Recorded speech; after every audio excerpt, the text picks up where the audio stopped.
The air smelled of lavender and old pages, that quiet blend of comfort and memory, the kind of scent that makes you slow down, breathe a little deeper. Outside, the night was still. Only the curtain moved, swaying gently like a lullaby whispered by the dark itself. The lamp on the desk glowed softly, its light warm and patient, spilling across the wooden floor like liquid gold. Somewhere, a clock ticked, not counting time, but keeping rhythm for the silence. The world felt far away, and yet completely safe. You are here now, where nothing rushes, nothing demands, only the soft hum of night, the quiet promise that you can rest and let the story begin.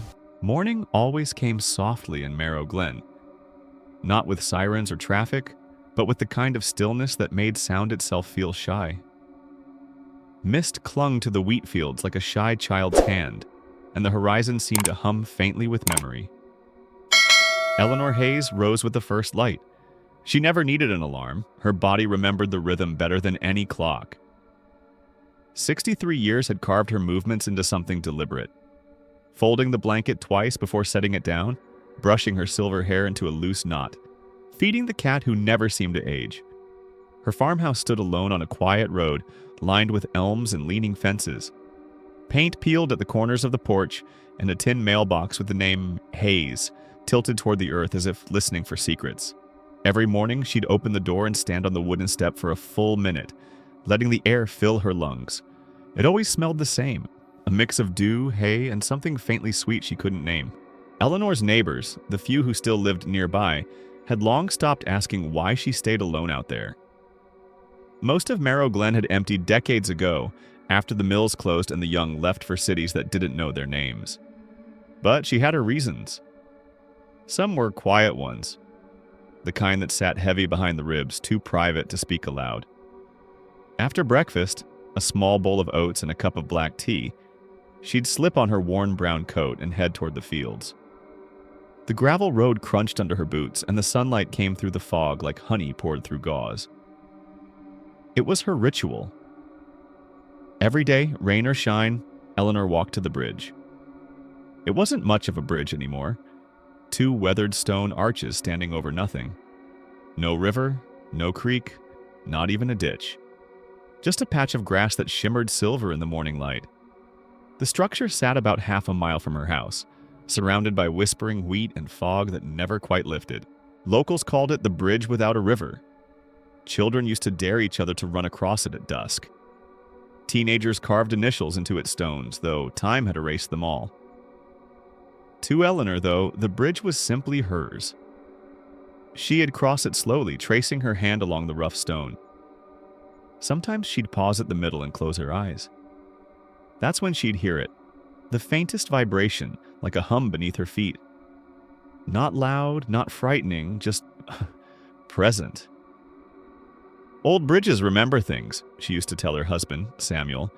He would chuckle, shake his head, and reply, "Or maybe they just listen better than we do."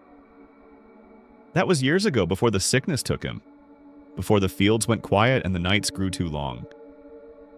Now it was only her and the hum. Eleanor never told anyone that it had a pattern. Sometimes the sound came in short, steady waves. Other times it lingered like a sigh. Once, after the baker's boy passed suddenly in his sleep, the bridge had trembled under her hand. A low, resonant tone that seemed to echo through the valley. The next morning, people whispered in the market, "You know the bridge hums when someone's about to die." Eleanor didn't join the talk. She only listened, then returned to her routine. That morning, the fog hung low enough to touch. She watched the wheat ripple as if stirred by an invisible hand. The sound of her boots on gravel faded as she reached the stone path. The air grew cooler near the bridge, not cold, just still, as if the world were holding its breath. She brushed a leaf from the railing and smiled faintly. "Good morning," she murmured. Talking to the bridge wasn't strange to her anymore. Some days she even imagined it answered. Not in words, but in the way the air thickened, or how the birds went quiet for a heartbeat before resuming their songs. Eleanor leaned against the railing and let her eyes wander across the empty space beneath. She could see the faint outlines of wildflowers, white and small, bending in the wind. "There used to be water here," she whispered once, years ago. Old Mr. Kell from town had laughed. "No, ma'am, ain't been a river in Marrow Glen for centuries." But she had seen it. Not water exactly, but the shimmer of something moving, like light remembering its shape. It happened only once at dusk, and when she told Samuel, he only smiled. "You see what you need to see," he said gently. "That's what makes you special." She missed his voice most in the mornings. Sometimes she brought his photograph in her coat pocket, though she never took it out. Just knowing it was there felt enough. As she stood on the bridge now, a faint breeze brushed her cheek. It smelled of rain, though the sky was still clear. Somewhere in the distance, a church bell rang. One slow toll that seemed to stretch across the fields. Eleanor closed her eyes. The hum rose again, subtle, low, almost beneath hearing. It wasn't menacing, just aware. And then it stopped. The silence that followed was thicker than the mist. For a moment, she felt the oddest sensation, as if the bridge were listening back. She opened her eyes, half expecting to see someone at the other end. But there was nothing. Only the wheat bending in the wind and the soft outline of her own shadow. She smiled faintly, shook her head, and began her walk home. As she walked, the morning sun broke through, spilling light across the fields. The world seemed softer then, like the kind of dream you forget but still wake up smiling from. When she reached the gate, her cat was waiting on the porch, tail curled neatly around its paws. Eleanor paused, looked back once at the distant arch of stone, barely visible through the fog. She could almost swear the light shimmered around it, as if the air there had its own heartbeat. "Old bridges remember things," she murmured again, her voice barely a breath. And somewhere, deep in the quiet of Marrow Glen, something answered. The evening settled softly over Marrow Glen, the kind of quiet that carried the scent of hay and rain long after the clouds had drifted on. The horizon was awash in faded gold, and Eleanor Hayes, shawl draped loosely over her shoulders, took her usual path down the narrow dirt lane. The gravel crunched beneath her shoes in an old, familiar rhythm, the heartbeat of her solitude. The bridge waited at the far end of the field, an arch of pale, time-worn stone standing over nothing at all. Beneath it there was only fog and grass swaying like whispers. It didn't span a river or divide any road. It simply was, as if time had forgotten to finish what it started. Eleanor had never minded the oddity of it. In fact, she found peace there. Each evening she would rest her hands on its cool railing, look out over the endless meadow, and talk to Arthur, softly as though he might still be walking just behind her, his boots crunching in step with hers. But tonight something felt different. The wind had stilled. The wheat at her back no longer rustled. And in that perfect stillness she thought she heard, no, felt, something. Her fingers, resting on the stone, trembled as the bridge gave a faint hum beneath her palm. Not loud, not even distinct. Just a subtle vibration like the soft breath of something asleep beneath the earth. Eleanor blinked, her heart stuttering in her chest. It stopped as quickly as it came. "Ah," she murmured, forcing a small laugh that faded into the quiet. "You're just old, Ellie. The wind, maybe, or the ground settling." Still, she stayed longer than usual that night, watching, listening, waiting for it again. But the bridge was silent. When she finally turned to go, twilight had folded fully over the land. The mist was rising now, curling like smoke around her ankles as she walked home through the whispering field. That night, the air in Eleanor's bedroom was unusually cool. The open window let in the scent of damp earth, and somewhere in the distance a nightbird called, low and lonesome. Sleep took her gently, as it often did when she was tired from walking, but her dreams were not the usual hazy comfort. She was standing on the bridge again, only it was brighter here, bathed in a soft silver light that seemed to rise from nowhere. The stones beneath her glowed faintly, and in the distance, where the fog should have been, there was a vast, shining emptiness. And there, standing right at the center of that glow, was Arthur. He looked as he had before his illness, Strong, calm, that kind smile tucked into the corners of his mouth. He didn't speak, but his eyes held hers with such warmth that she felt her throat ache. "Arthur?" she whispered, reaching out. He lifted a hand as though to answer, but then the light behind him pulsed. One heartbeat, two, and the sound of that low hum returned, deep and gentle, filling the air around them. Then he was gone. Eleanor awoke with a soft gasp. The dawn light was only beginning to press through the curtains, a pale gray wash across her quilt.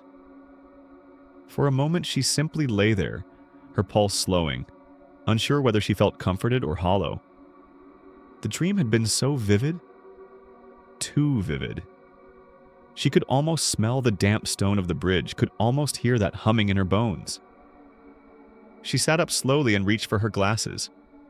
That was when she saw it. A pebble, small, round, and perfectly smooth. Sitting neatly on her nightstand, as though placed there with care, its color was unmistakable. That same cool, weathered gray as the bridge. Eleanor's hand hovered above it. She didn't touch it. Not yet. Instead, she whispered into the empty room, her voice trembling with both wonder and fear. "Arthur?" No answer came. Only the soft sigh of morning air through the open window and the distant hum of a world just beginning to wake. But deep inside her chest, beneath the quiet and the grief, she felt something new, a fragile thread of curiosity glowing faintly like the first light of dawn. Whatever the bridge was, it was no longer just stone.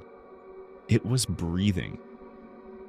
The fog had rolled in thick that morning, soft and silver, wrapping the fields of Marrow Glen in a hushed, dreamlike stillness.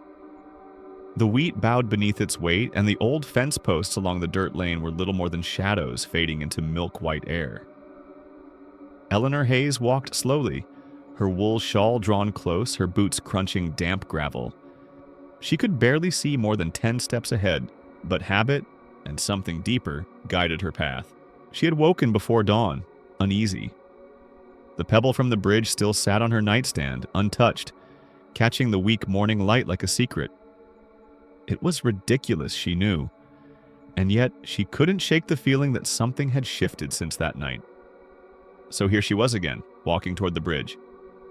The fog thickened as she neared it. The world felt small, muffled, as though the air itself were listening. Then, through that pale veil, she saw him. At first, just a shape, tall, still. Then the outline sharpened. A man in a long, dark coat, standing in the center of the bridge. His shoulders were square, his head slightly bowed. One gloved hand rested on the railing. In the other, he held a lantern. Its light was strange, steady and cold, not like flame at all. It glowed white, without flicker or warmth, cutting faintly through the mist. Eleanor froze. She had walked this road for years and never once seen another soul out here, especially not at this hour. "Hello?" she called, her voice soft but clear in the morning air. The man did not move. "Sir, are you all right?" At last he turned his head, slowly like someone remembering they had a body to move. Even through the fog, she saw him tip his hat, a small, polite gesture that should have been reassuring. But something about it wasn't. It was too smooth, too silent, as though he were acting out the memory of a greeting. Eleanor hesitated. The air around her seemed thicker now, her breath misting faster. She took a cautious step forward, one then another. "Do you live around here?" she asked, her voice trembling a little. "You shouldn't stand there too long. The stones are slick." No answer. Only that strange, unwavering light in his hand. A gust of wind stirred the fog, curling it like smoke. For a brief second, she thought she saw his face. Pale, expressionless, with eyes that reflected the light of the lantern. Not like glass or water, but like something hollow. She blinked, and he was gone. The bridge stood empty. No sound of footsteps retreating. No shadow fading into the mist. Just silence. Eleanor's breath caught. She stepped closer to where he had stood, her hand trembling as she reached for the railing. It was cold, colder than stone should be, slick with dew. The fog shifted again, whispering through the air like a sigh. "Arthur?" she whispered, before she could stop herself. The word vanished into the mist. A moment later, something brushed her hand. The faintest vibration, the same hum she had felt days before. Only now it was sharper, quicker, almost like a pulse. Eleanor stepped back, her heart thudding. The sound faded, swallowed by the fog. She stood there a while longer, watching the empty bridge until the morning sun began to burn faintly through the gray. Slowly, the mist began to lift, revealing the field in soft, golden patches. When she finally turned to walk home, she noticed something lying near her feet. A single black button, old and worn, half buried in the damp gravel. She picked it up and turned it in her fingers. The edge was engraved with faint, looping letters worn nearly smooth by time. And for just an instant, she caught the faintest scent of smoke and rain, the kind that clings to wool after a long journey. Eleanor slipped the button into her pocket and walked on, her pulse still unsteady. The fog behind her thinned into sunlight, but for the rest of that morning, as she made tea and tried to read by the window, she couldn't shake the image, that silent man on the bridge, his lantern glowing without flame. And every so often, when the wind shifted, she could almost hear it again. That low, steady hum coming from somewhere far beyond the wheat. By morning, the fog had thinned, leaving a soft chill over Marrow Glen. The fields shimmered with dew, each droplet catching the first hesitant light of day. From her kitchen window, Eleanor could see the bridge in the distance, small, gray, and harmless against the horizon. She tried to focus on her tea. The steam curled gently upward, the way Arthur's pipe smoke used to. She smiled faintly at the memory, then frowned as the radio crackled to life on the counter. A woman's voice, low and measured, was reading from the local news bulletin.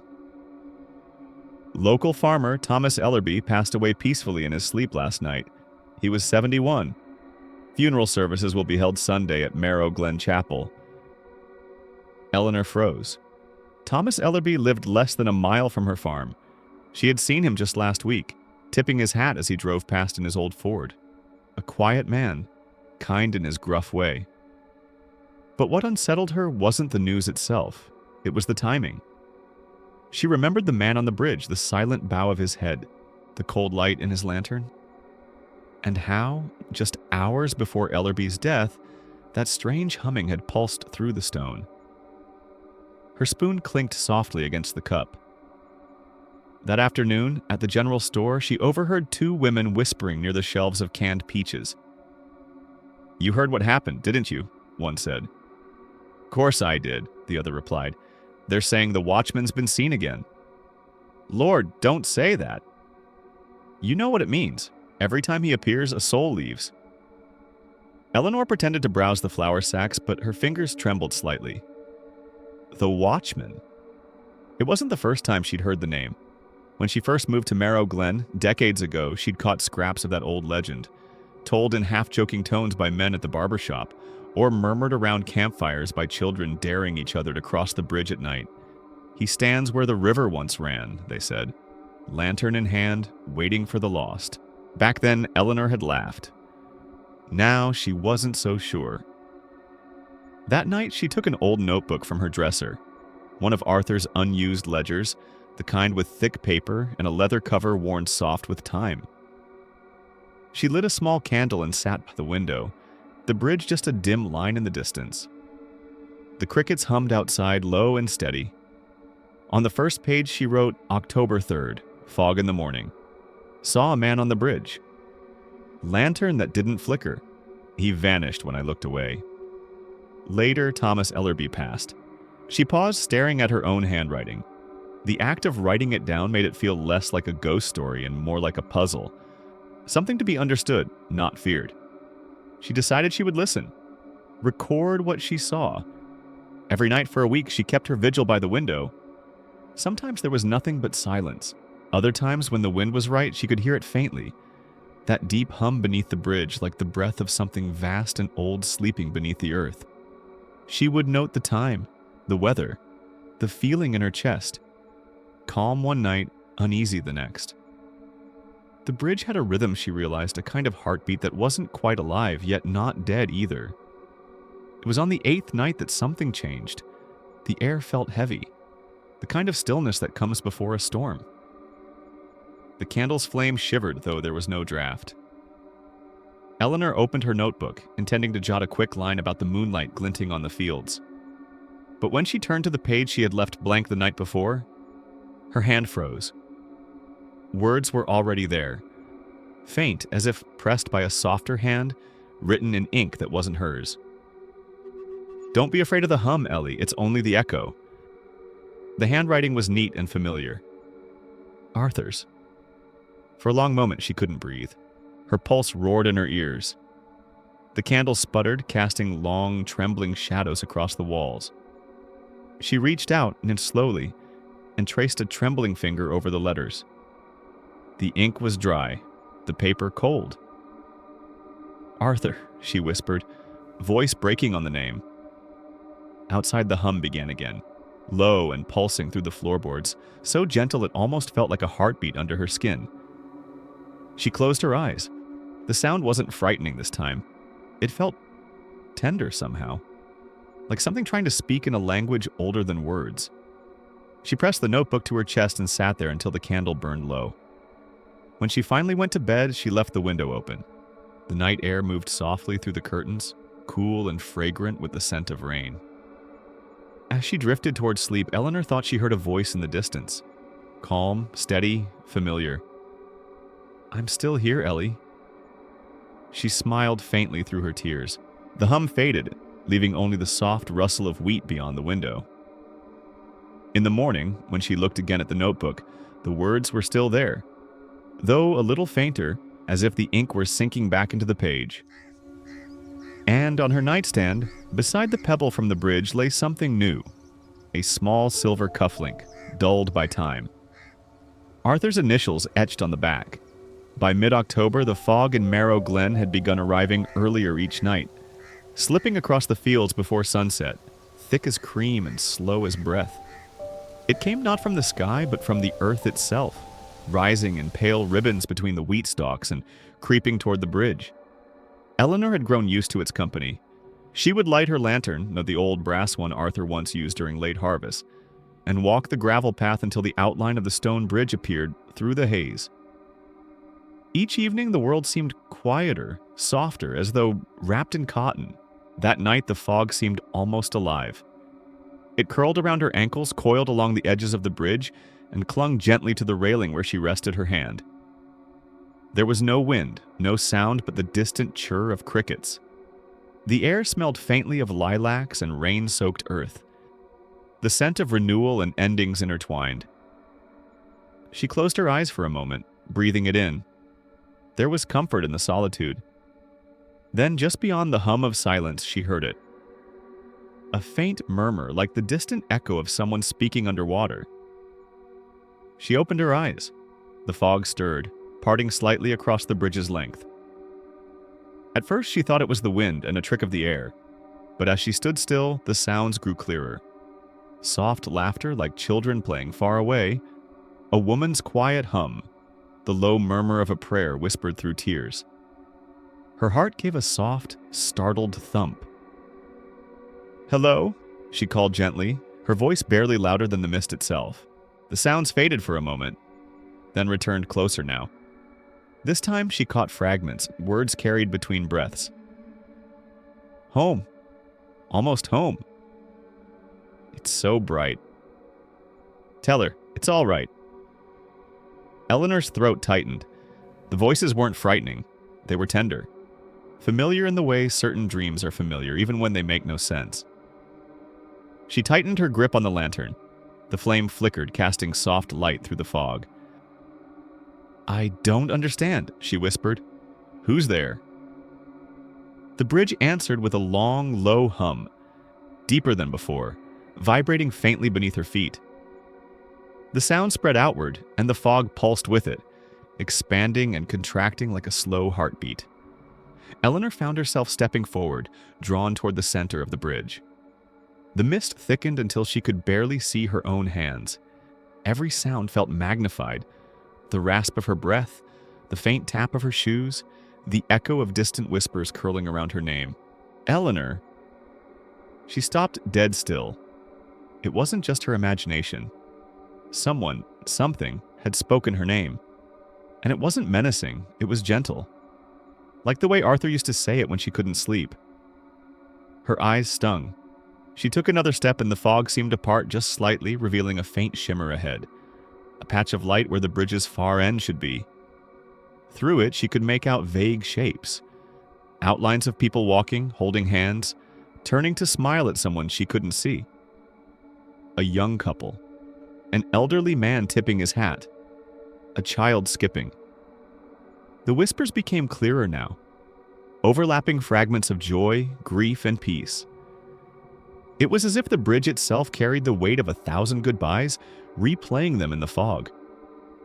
Eleanor's heart swelled with both wonder and sorrow. She whispered, "Arthur, are you here?" The hum deepened once more, resonating through the stones beneath her palm. The fog's light brightened faintly, and for a fleeting second she thought she saw him. A familiar silhouette at the far edge of the bridge, hands in his pockets, head tilted the same way he always did when watching her from across the field. Then the mist closed again, swallowing the image whole. Eleanor stood there, trembling not from fear but from a kind of sacred awe. When the wind finally stirred, it was warm, carrying with it the faintest trace of lilacs again, sweeter this time. She exhaled slowly, realizing she had been holding her breath for what felt like forever. The voices softened, receding back into the fog until all that remained was the distant hum. And then a final whisper brushed past her ear, so close it felt like breath against her skin. "We're never far, Ellie." She turned sharply, but there was no one. Only the quiet bridge, the lantern's gentle glow, and the slow drift of mist dissolving into the night. As she walked home, the air felt lighter, as though the world had exhaled with her. She didn't look back, but she carried the sound with her. The laughter, the prayers, and the promise buried in that final whisper. That night, as she set the lantern by her bedside, she noticed a thin layer of mist coiled around its glass. When she touched it, it was cool and soft. Not wet, not smoke, but something in between. Eleanor smiled faintly, whispering into the dark, "Then I'll never be far either." The fog outside shifted once more, curling like fingers across the fields. Peaceful, patient, alive. And somewhere deep beneath the bridge, the hum answered back. Low, steady, eternal. By the following afternoon, the fog had burned away, leaving behind a sky so pale it looked washed clean.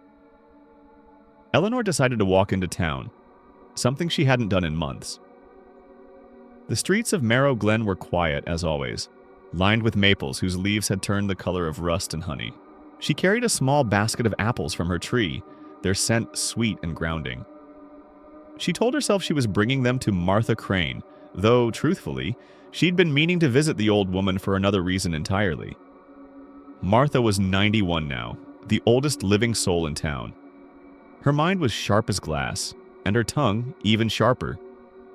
Folks said she remembered things from before Marrow Glen had its name.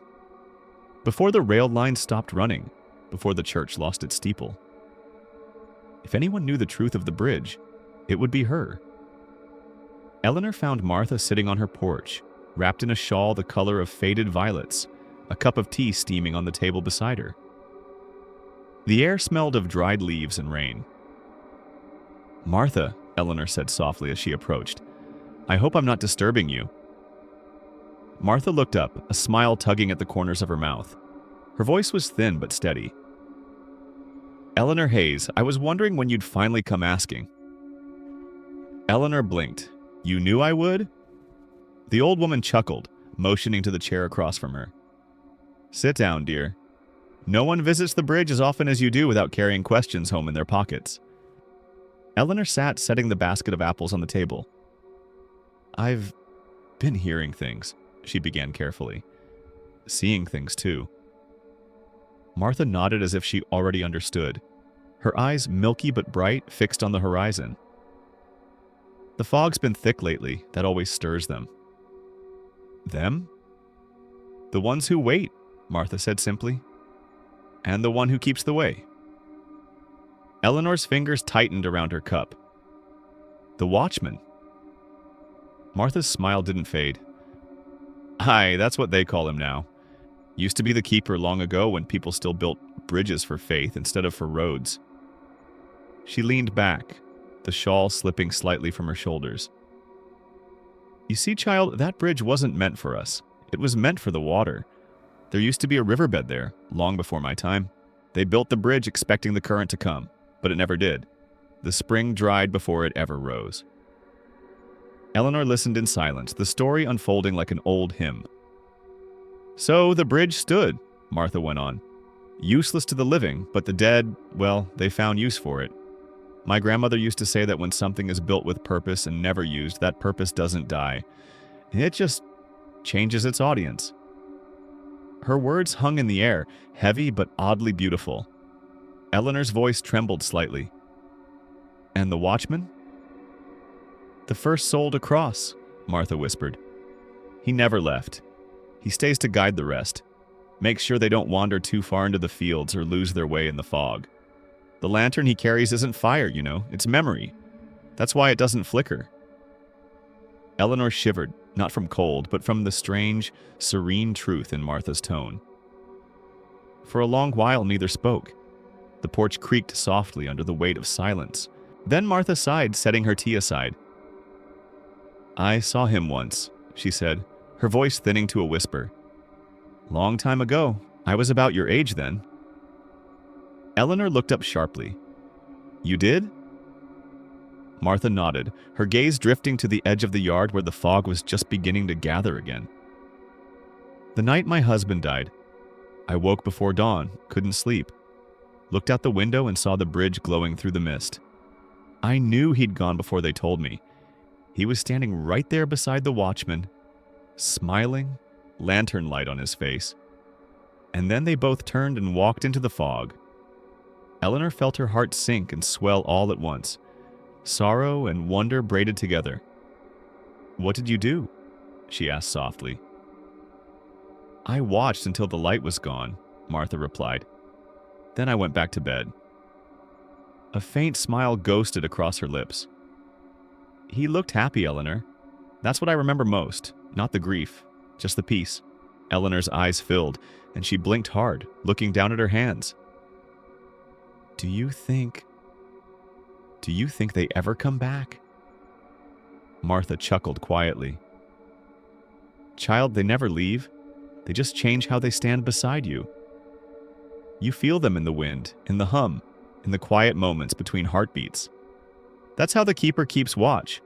Not just for them, but for us." The two women sat in silence as the light softened. Somewhere a wind chime tinkled faintly. The fog was already beginning to reach the fence line, spilling like silver water over the grass. When Eleanor finally rose to leave, Martha reached out, her paper-thin hand finding Eleanor's. "You've been chosen to hear it," she said.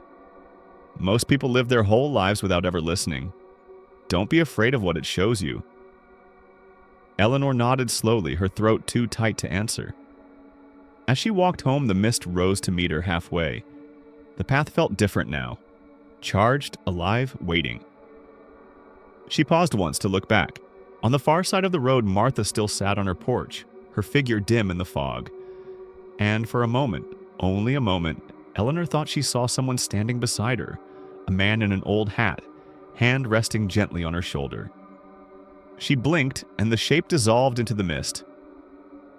By the time she reached the farmhouse, the fog had thickened again. Eleanor paused on her porch, lantern in hand, and glanced toward the bridge. It was barely visible now, and just a faint, glowing outline in the dark. Somewhere within that glow, the hum began again. Steady, calm, almost welcoming. And though it carried the weight of death, it felt more than anything like home. The sky broke open that night. Rain came down not in drops, but in waves. Heavy, desperate, as if the heavens themselves were trying to wash something away. The fields around Marrow Glen trembled under the weight of thunder, and the old farmhouse moaned with every gust. Yet Eleanor Hayes could not stay inside. Something was wrong with the wind. It roared without rhythm, then stopped altogether. a silence so deep it rang in her bones. Her old lantern quivered in her hand as she stepped onto the muddy path, boots sinking into the earth. Lightning painted the sky in white and silver strokes, revealing the far outline of the bridge, barely visible through sheets of fog. The bridge. It hummed. Even from here, through rain and thunder, Eleanor could feel it. That low vibration, the same she'd once laughed off as the wind. Only now it pulsed through her chest, slow and steady, like a heartbeat not her own. "Arthur?" she whispered to no one, her voice lost in the storm. When she reached the edge of the field, the fog parted just enough for her to see him. The watchman. He stood exactly in the middle of the bridge, unmoving. His long coat hung heavy with rain, his hat tilted low to shield unseen eyes. But this time, there was something different. He held two lanterns. One glowed with its familiar pale gold, steady and warm even against the storm. But the other burned faint blue, its flame dancing as if caught between two worlds. Eleanor's breath caught. "Who are you?" she called out, voice trembling with a courage that surprised her. "Why do you wait there?" The watchman did not move, but as another bolt of lightning tore across the clouds, she thought she saw, for the briefest instant, a second figure standing beside him. Tall, broad-shouldered, familiar. "Arthur?" The name left her lips like a prayer. The rain softened as if the world itself had paused to listen. The second lantern flickered, its blue light pulsing faintly in time with her heartbeat. She took one cautious step forward, then another. The bridge groaned beneath her feet. "You shouldn't be here," a voice whispered through the fog. It wasn't cruel or frightening, just tired. Sad. Like the echo of someone who had waited too long. Eleanor froze. "Then why are you?" The watchman tilted his head slightly, and for the first time, the gold light trembled. The fog around them seemed to draw closer, like an audience holding its breath. "I wait," he said softly, "for those who cannot cross alone." Then the wind returned all at once, a violent, swirling howl that forced Eleanor to shield her face. When she lowered her hand, the bridge was empty, both lanterns gone. Only the sound of the rain remained, and the faint scent of lilac and smoke drifting through the storm. She stood there for a long time, soaked to the bone, heart aching not from fear but from the sudden, tender ache of understanding. The watchman wasn't a warning, he was a guide. And for the first time since Arthur's passing, Eleanor felt not haunted, but held. As she turned to walk home, the storm finally began to fade. The air shimmered faintly, and behind her, on the empty bridge, a soft blue light blinked once, then disappeared into the mist. The storm had been dying for hours, though Eleanor couldn't tell when the thunder stopped. The world simply quieted. She stood at the edge of the bridge, breath trembling in the cold. The air smelled clean now, like rain and soil and something older, almost sacred. Lightning flashed once, far away, and in that flash she saw something that froze her in place. Water, beneath the bridge. For as long as she had lived here, the bridge had stretched over nothing but grass and fog. But now a river shimmered below, pale and glassy, rippling without sound. It didn't look like rainwater or floodwater, it glowed, faintly, as if lit from within. The light drifted like silver threads, moving through it like veins of starlight. Eleanor gripped the railing, her pulse quickening. The stone felt warm under her palms, almost alive. The hum she'd felt before returned, but softer this time, almost like the vibration of a cello string resonating deep inside her ribs. She leaned closer. In the glowing water, she saw reflections, faces flickering in and out of view. Some she knew from town, others she didn't. All of them calm, all of them bathed in that impossible light. And then she heard it. A voice. "Ellie." She gasped. It wasn't loud or echoing or ghostly, it was warm, familiar, filled with the same steady tenderness she'd missed for 20 years. "Arthur?" The fog curled upward like slow-moving smoke, and for a moment, the outline of a man appeared beside her on the bridge. His hand rested on the railing where hers had been.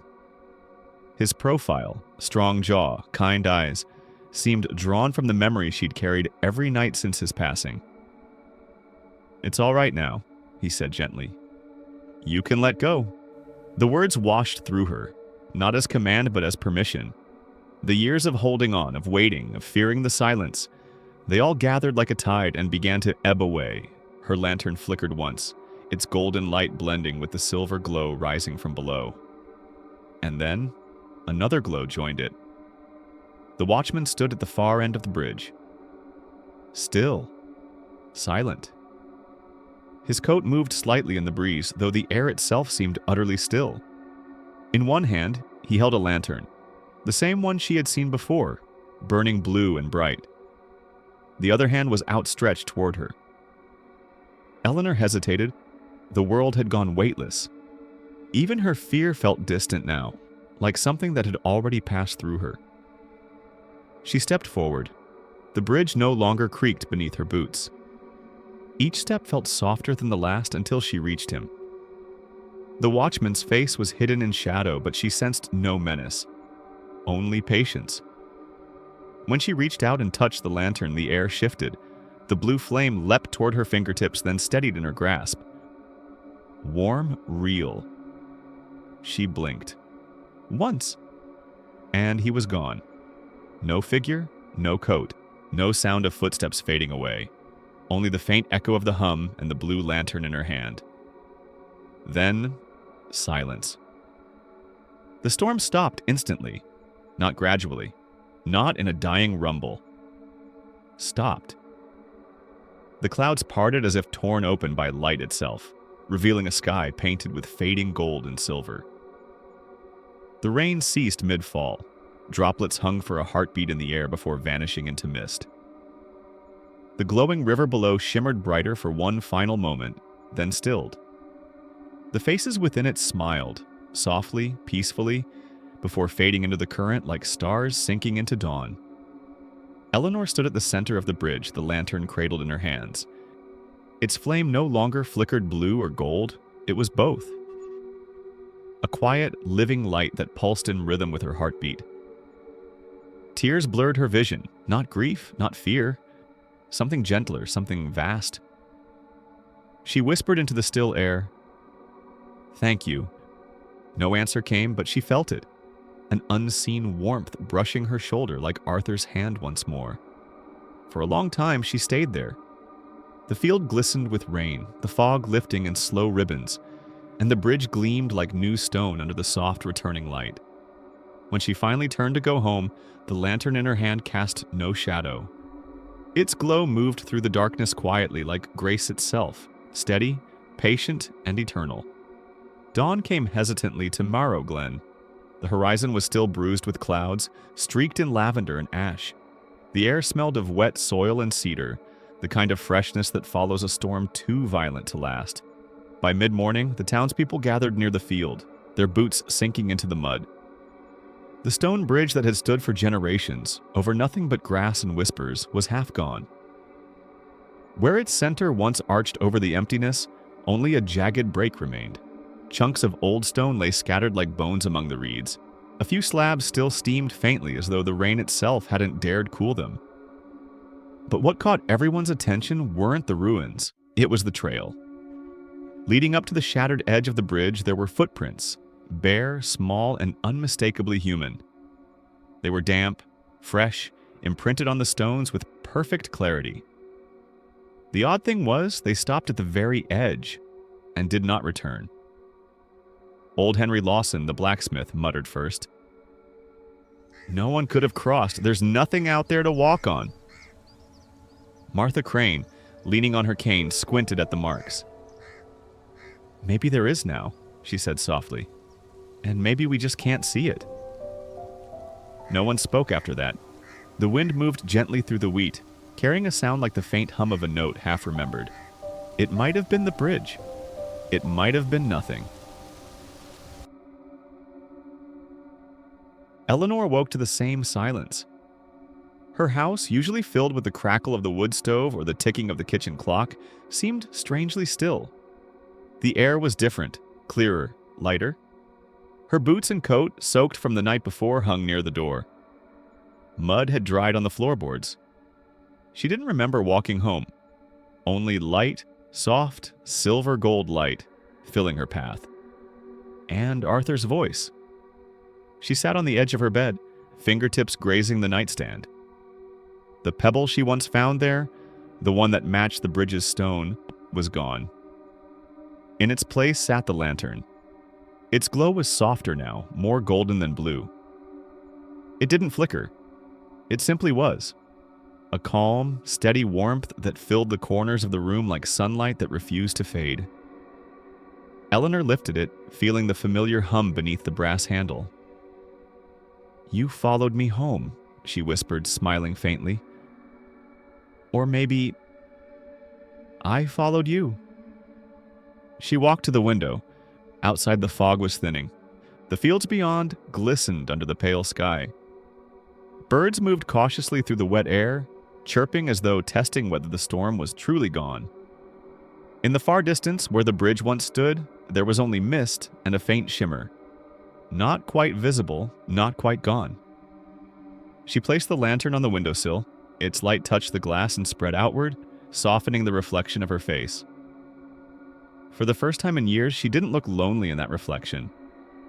Just peaceful. By noon, word had spread. Neighbors came to check on her, bringing warm bread, soup, and curiosity. They expected Eleanor to be frightened or confused, perhaps even lost in grief again.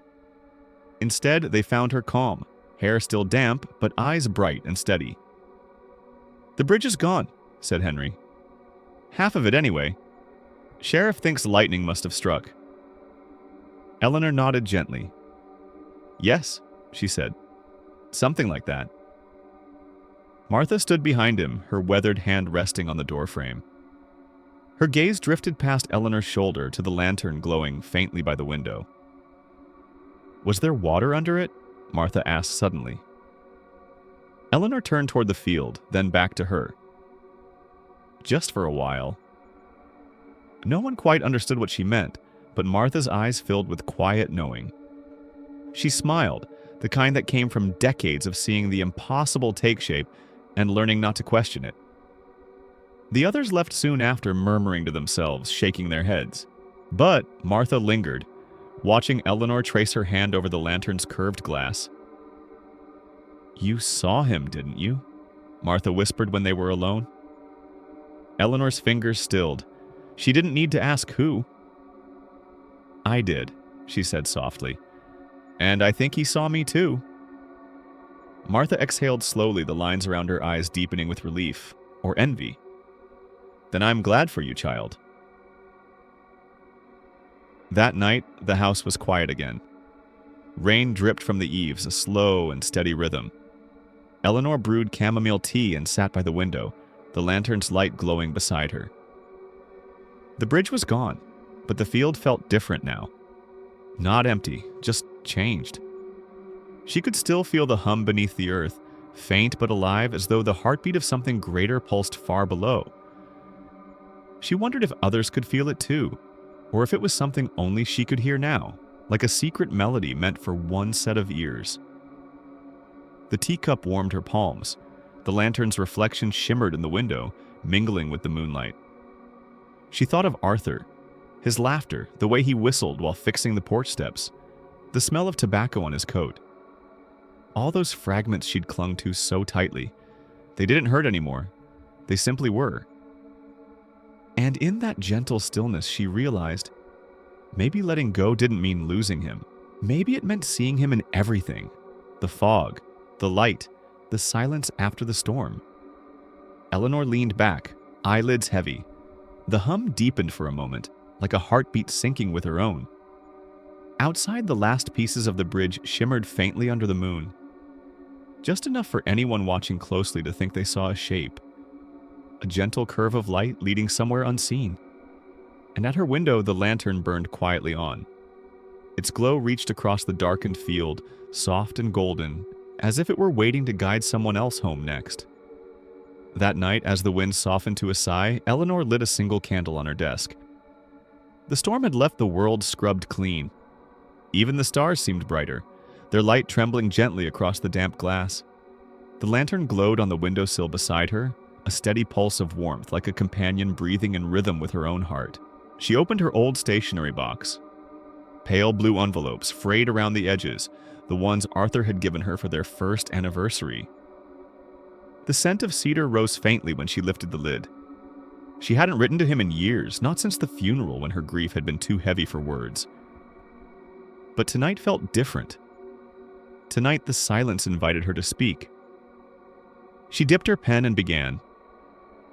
"My dearest Arthur, the bridge is gone. Or maybe it's only hiding. People came to see it this morning, whispering as if the air itself might shatter if they spoke too loud. I wanted to tell them that I saw you, that you were standing in the light. But I didn't. They wouldn't understand." Her hand trembled slightly. She paused, looking out into the dark field beyond the window. The fog lay low over the grass, moving like the slow breath of a sleeping creature. "It doesn't hurt anymore, Arthur. Not the way it used to. There's something gentle in the quiet now. Something kind. I hope you can feel it too." When she finished, she folded the paper neatly and placed it inside an envelope.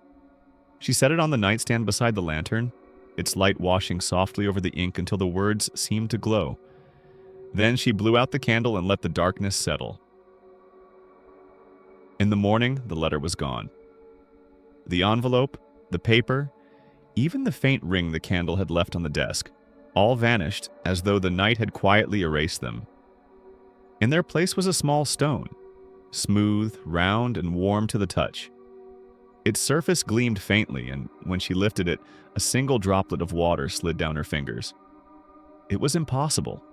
The bridge's stones were cold and dry. They hadn't touched water in decades. Yet this one was damp, as if pulled from the heart of a living river. Eleanor held it close to her chest, feeling the faint thrum beneath its surface. A rhythm, slow and reassuring. Not fear, not confusion, just wonder. That evening, she wrote again. "Arthur, the strangest thing happened. The letter I wrote you is gone, but I found a stone instead. I think it's from the bridge, or maybe from somewhere beyond it. If you're reading these, if somehow the words still find you, thank you. For the light, for the storm, for reminding me that I wasn't left behind."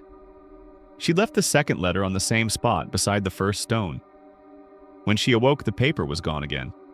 In its place, another stone. Slightly larger, still wet, still warm. Eleanor smiled this time. She didn't question it, didn't try to explain it. The act of writing, of reaching, was enough. Over the next week, her desk became a quiet shrine of stones. 12 in total. Each morning, she found a new one resting where her letter had been. Some smooth as glass, others flecked with pale gold. All carried the faint scent of rain and river water. She arranged them in a circle, the way Arthur used to set stones around the fire when they'd camped by the lake in their younger days. The memory made her chest ache, but in a sweet way, like the soft sting of a lullaby that never quite fades. Every night she wrote another letter. They became lighter, briefer, as though the words themselves were learning to let go. "I miss you less painfully now. I see you in the lantern's glow. The fog sounds like your laughter when it moves through the fields." Sometimes she would rest her hand on the newest stone, feeling that same gentle warmth pulse beneath her palm, as if someone somewhere was holding her hand from the other side. One night, as she finished her latest letter, she hesitated. "Arthur, I don't think I'll need to write much longer. The house doesn't feel empty anymore. When I breathe, it feels like you're breathing too." She paused, her pen hovering above the page. Outside, the fog was stirring again. Not menacing, but alive. It coiled through the moonlight like silk. The hum of the bridge returned, faint but sure, threading through the still air. "If the bridge ever returns, promise me one thing. Keep its light burning, for the ones who still need to cross. For those who haven't learned how to say goodbye." She folded the paper, placed it beside the others, and this time rested both hands over it. "Good night, my love," she whispered. The lantern's glow deepened, rich and golden. And when she woke at dawn, the letter was gone. But in its place was not just a stone. It was a smooth, heart-shaped pebble, small enough to fit in her palm, glistening with moisture that smelled faintly of lilacs and rain. Eleanor closed her hand around it, smiling through quiet tears. The hum from the fields had grown softer now, almost content. Perhaps she thought the letters hadn't vanished at all. Perhaps they had simply found their way home. The morning was too still. Even the birds seemed uncertain about singing. Eleanor sat by her window, tea cooling in her hand, as fog uncurled slowly from the field. The stones she'd collected over the past nights shimmered faintly in the slanted light. Each one seemed to hum, a quiet vibration that blended with the sound of her own heartbeat. She thought it was only the aftertaste of dream, that soft borderland between sleep and waking where impossible things still feel near. But then the light changed. It didn't brighten or dim. It shifted as though something unseen had stepped gently into the room. Through the mist, she saw him, standing on the remains of the bridge, visible even through daylight. The watchman. Her breath caught in her throat. For months she had only ever seen him at night, cloaked in fog and moonlight. His shape had always been half shadow, his lantern the only proof he was real. But now, he stood clear in the sun. The coat she once thought was black was actually a deep river gray. His eyes, visible now, held the pale blue of weathered sky. There was no menace in him, no threat, only stillness like the calm before words are spoken. Eleanor set down her cup and walked toward the field, her boots pressing softly into the damp earth. The closer she came, the warmer the air grew, as though the fog itself recognized her. When she reached the broken end of the bridge, she stopped. The watchman was waiting. Why now?" she asked, her voice fragile in the quiet. He tilted his head slightly. When he spoke, his voice was low, but it carried easily, not through air, but through something deeper, as though the sound moved through her bones. "You've been carrying too many names, Eleanor." She frowned. "Names?" He gestured toward her satchel. Inside, her journal rested where she'd last placed it. She hadn't opened it since the storm, since the night she'd felt Arthur's presence on the bridge. Her fingers trembled as she took it out. The pages, once filled with ink and notes, were faintly glowing, a light soft as candle flame, breathing in rhythm with her pulse. She turned one page, then another. Each shimmered faintly, and where she'd written her thoughts, new lines now appeared in the same careful hand but not her own. They were names. Names of people from Marrow Glen. The farmer who'd died after seeing the watchman. Old Martha Crane. Even her husband, Arthur Hayes. All glowing, all written in silvery ink that shifted like water. Her breath hitched. "I didn't write these." "I know," said the watchman gently. "They came through you." The words seemed to settle in the air between them, heavy but kind. He continued, "When you touched the bridge, when you wrote those letters, you opened the way. The bridge remembers names, Eleanor, but it cannot speak them alone." She felt the wind stir then, soft and fragrant with lilacs.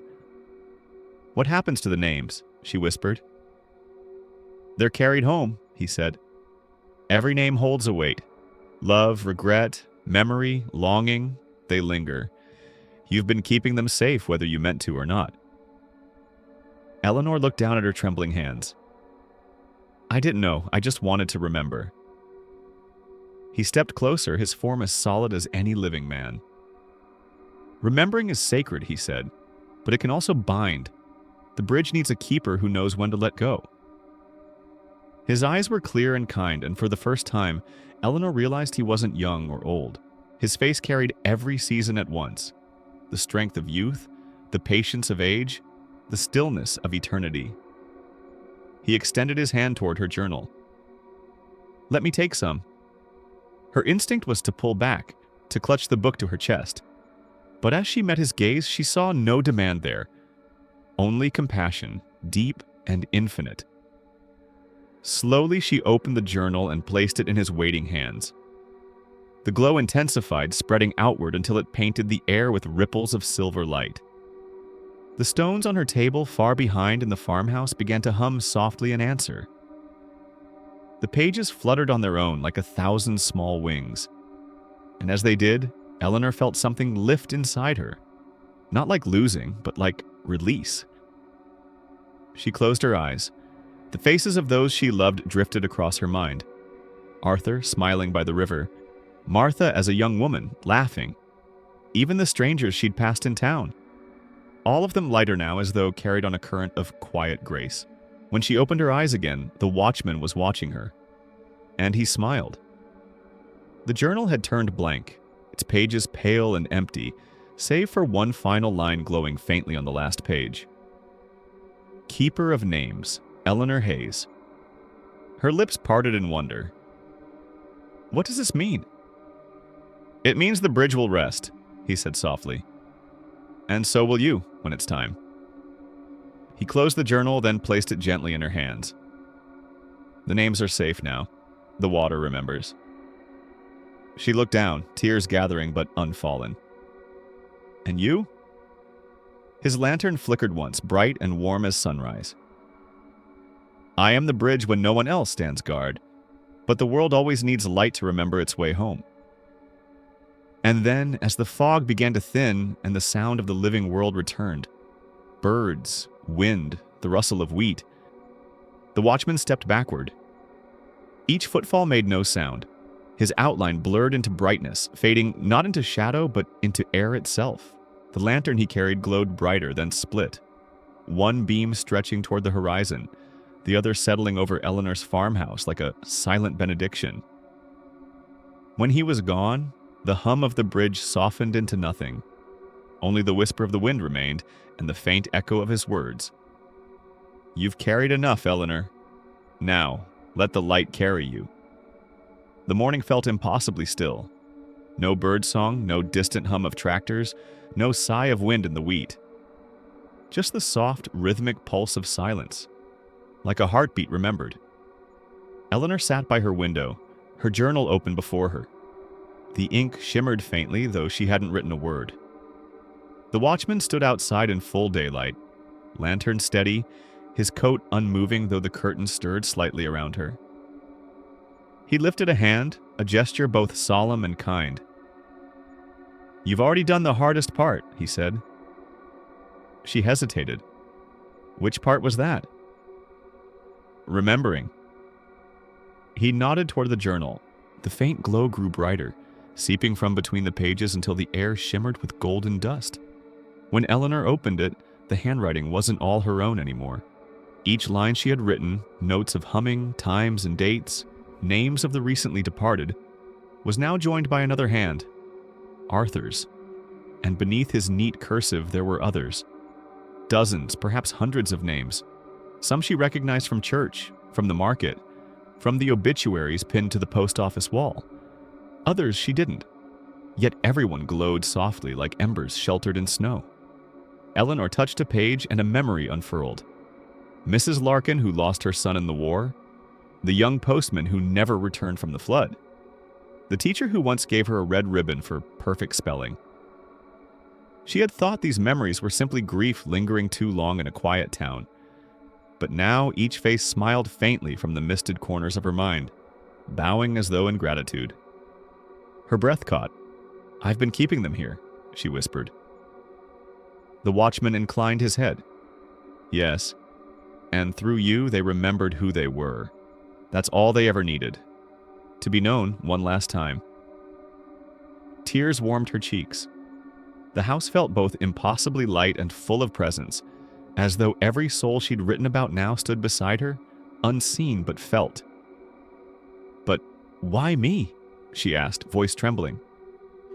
The watchman stepped closer. In daylight, his face seemed carved from the same pale stone as the bridge, but his eyes glimmered like distant stars reflected in water. Because you listened, he said simply. Most pass by the hum and call it wind, but you stopped to hear it. You gave the silence meaning. Eleanor looked down at her hands. Faint light pulsed beneath her skin. Not harsh or holy, but gentle, as if her veins carried the same glow as the bridgestones. A strange calm spread through her chest. The air around her shimmered, and for a moment she could see the bridge again, whole, arching gracefully over what now was a river. Its surface glowed with pale light, not water but memory itself, flowing endlessly into mist. Arthur stood at its center, his eyes met hers, warm and patient.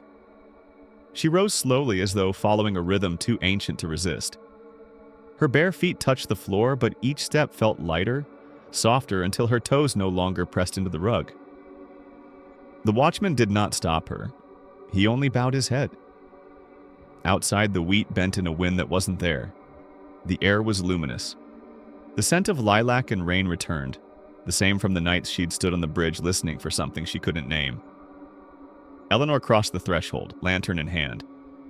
At the edge of the field, the bridge waited.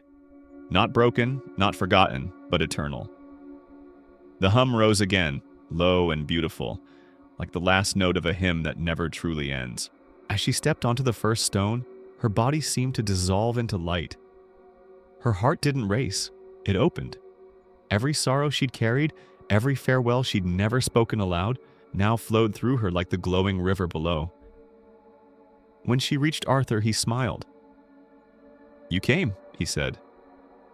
"I was never far," she replied. Behind them, the watchman stood with his 2 lanterns, one dimming as the other grew brighter.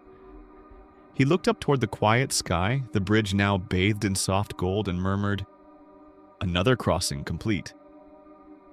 Then he turned the page of Eleanor's journal, where her final entry had appeared on its own. "I thought I was keeping the names of the dead, but it was they who kept me, until I was ready to join them." The glow faded. The farmhouse grew still again, sunlight spilling gently across the table. On it rested the open journal, one page blank except for a small, round pebble, smooth, warm, and faintly wet, as though touched by the river that shouldn't exist. Outside, the wheat swayed. Somewhere, faintly, the bridge hummed once, not with warning this time, but with welcome. And then all was quiet. Years passed quietly in Marrow Glen, as years often do when no one is counting them. The storms had long since moved on. The bridge had fallen, the stones taken by the field, swallowed by grass and time. In the farmhouse by the hill, the windows no longer wore Eleanor's curtains. New hands had scrubbed the wood clean, patched the roof, and painted the shutters a cheerful blue. The Harper family had moved in, a young couple, Nathan and Clara, with their 2 children, Maggie and Leo. To them, the place was a dream. A good plot of land, a sturdy barn, and a view of the old bridge ruins that caught the morning light. They never knew the widow who had once lived here. The neighbors said she'd been kind, kept to herself, and had a touch of the poetic about her, whatever that meant. Still, sometimes in the hush after supper, when the wind bent through the wheat and the night was clear enough to see your breath, Clara would glance toward the hill and pause. "Do you see that?" she asked one evening, holding the baby close. Nathan came to the window. "See what?" "There, just above the field, that glow." He squinted. A faint light pulsed through the fog. Steady, golden, not like the quick dance of fireflies or the far gleam of a passing car. It shimmered as if someone were walking with a lantern, its swing slow and gentle, patient as a heartbeat. Nathan smiled, shaking his head. "Old farmhouse glass catches moonlight strange ways," he said, kissing her temple. "You'll see all kinds of ghosts if you stare too long." But when he turned away, Clara kept watching. The glow swayed once more before fading back into the mist. Weeks passed and autumn returned. The children took to exploring the field behind the barn, chasing grasshoppers and pretending the scattered bridgestones were castle ruins. One afternoon, little Maggie came running inside, breathless. "Mama, someone's on the hill!" Clara rushed to the door. The field was empty except for the waving wheat and the pale skeleton of the bridge, its last remaining arch dark against the sky. "Maybe you saw a deer, sweetheart." "No," Maggie insisted, wide-eyed. "It was a lady. She had a light, and she waved at me." Clara knelt, brushing dust from the girl's knees. Did she say anything? Maggie shook her head. Just smiled. She looked nice, like Grandma before she got sick. Clara felt a small, unexplainable ache in her chest. Maybe she's watching over you then. That night, as rain tapped gently on the roof, Clara stood again by the window. The glow was there, brighter this time, pulsing softly from the hill, as though a lantern were swaying in rhythm with her heartbeat. She didn't call for Nathan. She didn't move. She simply watched. For reasons she couldn't name, the sight didn't frighten her. It felt comforting somehow, familiar. Days turned colder. The family began to settle into winter. Nathan repaired the fence. The children painted snowmen faces on the window glass. Yet Clara found her thoughts drifting often toward that light. It came most often when the nights were calm, when fog brushed the ground like silk. Once she tried walking toward it. Lantern in hand, she stepped through the quiet field, her boots pressing softly into the frost-tipped grass. Halfway up the hill she stopped. The glow flickered ahead. Not on the ground, but a few feet above it, suspended in the mist. For a heartbeat she saw a figure there. Slight, graceful, wrapped in the outline of a shawl. Then, as quickly as it appeared, the figure faded, leaving behind only the scent of lilacs and rain. When Clara reached the crest, there was nothing but an old stone embedded in the earth, smooth and pale, warm beneath her fingertips despite the cold. She picked it up, slipped it into her pocket, and turned back toward the cottage. That night she placed the stone on the kitchen windowsill. Under the lamplight, it gleamed faintly, as if remembering something it couldn't tell. When Nathan came in, drying his hands, he smiled. A keepsake? Something like that, she said softly. In the months that followed, the light never left. Some evenings it was faint, just a shimmer in the fog. Other nights it burned steady and clear, as if marking a path invisible to everyone but her. Neighbors began to talk, as small towns do. The Harpers see the lantern lady, they'd whisper at the post office, half teasing, half in awe. Old Marrow Glen never forgets its own. Clara didn't correct them. Sometimes she'd wake in the early hours and find the glow reflected faintly on the wall beside the bed. A soft golden ripple that moved like breath. And always she felt the same deep peace. The kind that comes not from understanding, but from belonging to a story older than words. One snowy morning, Maggie came to her with another smooth stone in her hand. Look, Mama, it was on my windowsill. Clara turned it over gently. It was warm, just like the first. She smiled, brushing a strand of hair from her daughter's face. Keep it safe, love, she whispered. Some things find us for a reason. Outside, the fog curled low over the field. The bridge was gone, yes. But in the hush that followed dusk, the hum sometimes returned, low and distant, like the earth remembering a song. And when the last light of evening touched the hill, a lantern would sway once softly, as though an unseen hand still kept watch over Marrow Glen.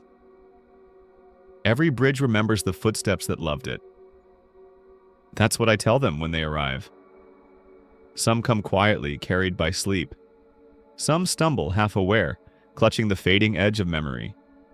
All of them, sooner or later, find the light. For a long time, I waited alone. I had no name then, only the weight of lanterns and the endless hum of stone beneath my boots. But the bridge remembers. Oh yes, it remembers everything. The grief of the living, the whispers of the gone, the hush between heartbeats. And her footsteps. Eleanor Hayes. The woman who came not to cross, but to listen. Who carried sorrow like a song she refused to stop singing. Now she stands beside me. Her light is gentler than mine, steady, amber, warm as a hearth. Where I once waited for the storm to end, she walks beside the calm that follows it. Together we guide them, the dreamers, the lost, the ones who linger. On nights when the fog lifts just enough, the river below gleams. It was not here before, not when the bridge was just stone and silence. But now it flows clear and endless, shimmering with a light that comes not from the moon, but from memory. Each ripple carries faces, laughter, fragments of what was once pain but now glows like forgiveness. Eleanor looks across it, smiling softly. "It's beautiful," she says. "It's theirs," I answer. "The bridge no longer ends, it begins." She nods, her shawl brushing against my sleeve, the lantern in her hand swaying like a heartbeat. "And the living, do they still remember?" I listen. In the distance, faint as wind through wheat, I hear voices. A mother humming to her child, a woman whispering goodnight to the empty air, a little girl clutching a smooth, warm stone beneath her pillow. "They remember," I say, not in words, in warmth. Sometimes she kneels by the edge, fingers trailing through the river of light. Each touch sends ripples of gold outward, widening until they vanish into the horizon. I've learned that when she does this, a soul finds rest. Somewhere in the waking world, a heart unclenches, and someone who once feared the dark sleeps peacefully for the first time in years. It is quiet work, tender work, but it is hers. Once I asked her if she missed the farmhouse, the field, the sound of rain on her window. She smiled. "You can still hear them if you listen the right way." And she was right. The echoes remain, not haunting, but whole. The creak of her porch swing, the murmur of distant thunder, the rustle of her journal pages. They blend with the bridge's hum now, part of its music. Every time a new soul arrives, she greets them the same way she once greeted the dawn, with kindness, patience, and a light that doesn't judge. I watch her often, the way she moves, the way she pauses, as though still surprised that peace could feel this real. Sometimes she turns to me and says, "You waited so long alone." And I tell her, "I was waiting for you." The lanterns burn side by side, hers soft gold, mine pale blue. Their lights weave together above the river, forming an arch that glows through eternity. Every so often a flicker rises from below, a traveler's first step on the bridge. The air trembles, the stones hum. Eleanor lifts her lantern higher. "Welcome," she whispers. Her voice reaches them before she does. The sound of forgiveness, of coming home. The bridge remembers the rhythm of her footsteps and hums along. I step back, letting her lead. The light widens, and together we watch as the traveler crosses, dissolving into the glow. When all is still again, she turns to me. "It never ends, does it?" "No," I say. "That's the mercy of it." In the living world, where fog still kisses the fields of Marrow Glen, the stories continue. They say a light dances on the hill, swaying like an old woman's lantern. They say the field hums softly before the first snow. They say it's the sound of love refusing to leave. We don't correct them. The truth is simpler and deeper. Bridges never die. They only wait to be remembered. Tonight, the sky above us glows with a pale shimmer. Not stars, not clouds, but something in between. Eleanor stands at the center of the bridge, her lantern steady. I join her. Together we look across the endless current. Beneath us, the river hums. Above us, silence breathes. Between the two we stand, keepers of crossings, guardians of peace. Eleanor smiles at me. "Do you ever wish to rest?" I shake my head. Not while there are still footsteps to remember. Her laughter is quiet like wind and wheat. Then we'll wait together. And so we do. Our lights merge, spilling warmth into the night. Below, the river carries it onward. Through fog, through dreams, through every quiet heart that still listens. The bridge no longer leads nowhere. It leads home. And when the last soul crosses, when all lanterns have burned their final glow, perhaps even then, the hum will remain. Because every bridge remembers the footsteps that loved it, and every light remembers the hands that held it, forever.